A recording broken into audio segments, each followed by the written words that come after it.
Assalamualaikum warahmatullahi wabarakatuh. Alhamdulillahirabbil alamin. Alhamdulillahirabbil alamin. Nahmaduhu wa nasta'inu wa nastaghfiruh. Allahumma shalli ala sayyidina Muhammadin bi'adadi man shalla alaihi. Alhamdulillahirabbil alamin.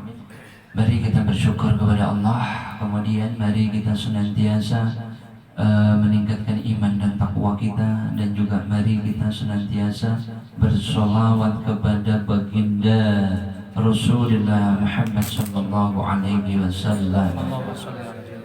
Alhamdulillah, di kesempatan kali ini, di kultum kali ini, Yai mengambil tema perang melawan setan dan menutup pintu-pintunya syaitan.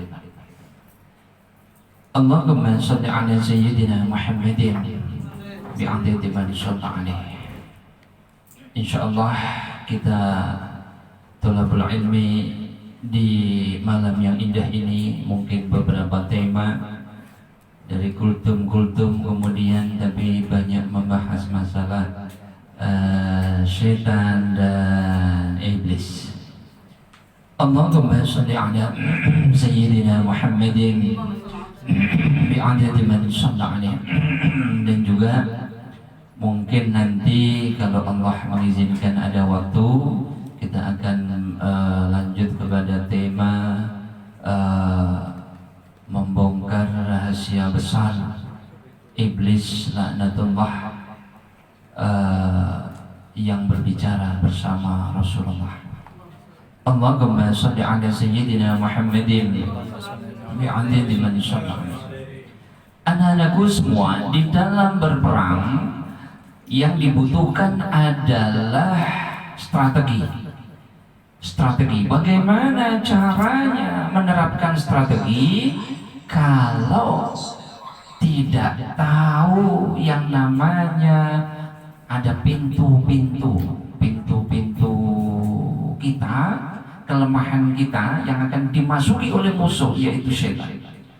Maka kita akan kaji di dalam firman Allah disebutkan, anak-anakku semua, di dalam surat Al-Fatir ayat 6, sesungguhnya syaitan itu adalah musuh bagimu, maka anggaplah ia musuh. Jadi syaitan harus dianggap musuh, karena sesungguhnya syaitan itu hanya mengajak golongan manusia supaya mereka menjadi penghuni neraka yang menyala-nyala bersama mereka. Subhanallah.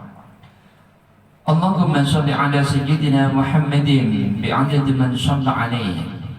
Jadi syaitan itu sudah diingatkan oleh Allah, syaitan itu adalah musuh manusia yang begitu nyata.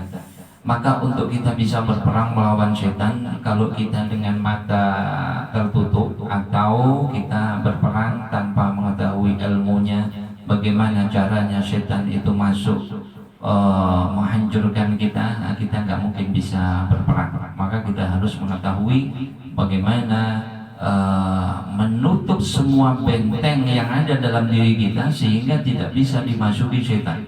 Tapi apabila kita tidak tahu dari pintu mana syaitan masuk ke dalam diri kita, padahal diri kita ini banyak pintu yang terbuka, yang ini harus ditutup. Kalau tetap terbuka maka akan dimasuki oleh setan.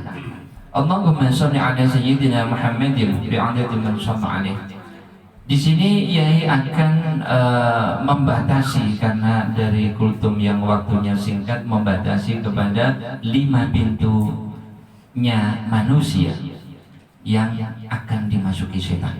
Yang pertama adalah marah dan menuruti kesenangan nafsu.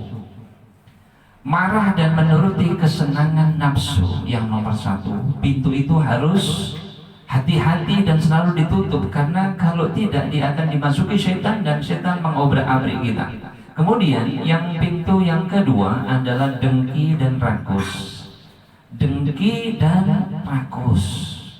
Dengki dan rakus kita sebagai manusia itu adalah pintu besar yang bikin setan bisa masuk dan menghancurkan kita. Kemudian pintu yang ketiga adalah mencintai kemewahan. Manusia yang mencintai kemewahan itu merupakan pintu besar bagi setan untuk setan masuk dan mengobrak-abrik dan menghancurkan manusia. Kemudian pintu yang keempat adalah tamak. Manusia yang tamak itu adalah pintu yang besar, pintu yang akan dimasuki setan untuk menghancurkan kita. Naudzubillah. Kemudian pintu yang kelima adalah tergesa-gesa dan menunda-nunda urusan agama. Allahumma sholli ala sayyidina Muhammadin bi'adadi man shalla alaihi.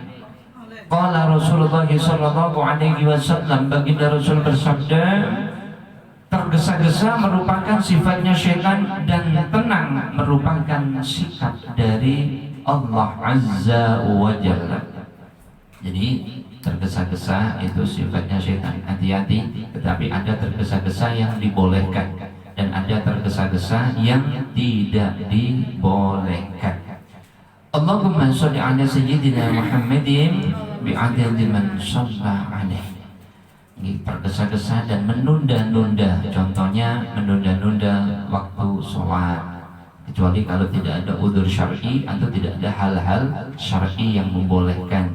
Tapi ada juga menunda yang dibolehkan, seperti halnya menunggu jamaah, menunggu sampai 2 jam, boleh. Jadi sholat isya mestinya jam 7, nunggu jamaah sampai datang kumpul, nunggu 2 jam sampai jam 9, boleh. Itu menunggu atau menunda yang dibolehkan. Tapi kalau nggak ada hal-hal seperti itu, niat menunda-nunda melakukan perbuatan yang nggak benar, naudzubillah, ini tidak boleh. Itu pintu-pintunya setan, 5 pintu besar yang sangat berbahaya, yang kalau kita ketahui itu harus kita tutup. Kalau tidak ditutup maka itu pintu terbuka, setan masuk dan mengobrak-abrik diri kita. Yang pertama, marah dan menuruti kesenangan nafsu, dengki dan rakus, kemudian mencintai kemewahan dunia, kemudian tamak terhadap dunia, kemudian tergesa-gesa dan menunda-nunda urusan akhirat. Itu 5 pintu besar yang ada dalam diri kita yang harus kita tutup rapat-rapat, tidak boleh syaitan masuk. Apabila kita tidak tutup maka syaitan akan masuk dan mengobrak-abrik. Menutup itu maksudnya bagaimana? Ya jangan lakukan. Kalau melakukan berarti membuka pintu. Karena diri kita itu potensi, ada potensi marah, ada potensi menuruti kesenangan nafsu, ada. Jangan dituruti, ingin marah jangan dituruti, karena ini adalah pintunya setan. Menuruti kesenangan nafsu jangan dituruti, dengki dan rakus jangan dituruti, mencintai kemewahan jangan dituruti, kemudian tamak kepada dunia jangan dituruti, kemudian mencintai kemewahan dunia jangan dituruti, tergesa-gesa menunda urusan akhirat jangan dituruti. Itu maksudnya. Demikian anak-anakku semua dan para jamaah, apabila di kultum kali ini Yai banyak salah, Yai mohon maaf yang sebesar-besarnya.